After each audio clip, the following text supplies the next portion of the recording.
асосгузори сулҳу ваҳдати миллӣ пешвои миллат президенти ҷумҳурии Тоҷикистон муҳтарам Эмомалӣ Раҳмон ба рушди соҳаи маориф диққати аввалиндараҷа зоҳир намуда, ин соҳаро ҳамчун соҳаи калидии ташаккули тамоми соҳаҳои воқеии иқтисодию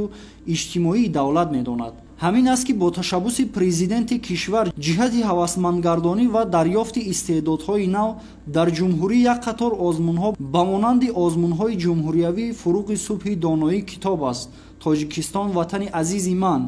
илм фуруғи маърифат, тоҷикон дар оинаи таърихи миллат ҳамасола гузаронида мешавад.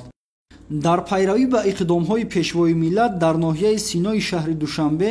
озмуни даставии ҷилои дониш ташкил карда шуд. таҳти сарпарастии масъулини шуъбаи маорифи ноҳияи Синои шаҳри Душанбе бо мақсади дар амал татбиқ намудани 20-солаи омӯзиш ва рушди илмҳои табиатшиносӣ, дақиқ ва риёзӣ дар соҳаи илму маориф барои солҳои 2020-2040 озмуни даставии ҷилои дониш миёни хонандагони муассисаҳои таълимии ноҳияи Синои шаҳри Душанбе ташкил ва гузаронида шуд. мақсади асосии баргузор намудани ин озмун дарёфт ва рушди истеъдодҳои нав мебошад, ки инкишофи зеҳнии онҳо ба самти фаъолияти илми тадқиқотӣ, хосатан ба фанҳои табиӣ, риёзӣ нигаронида шудааст.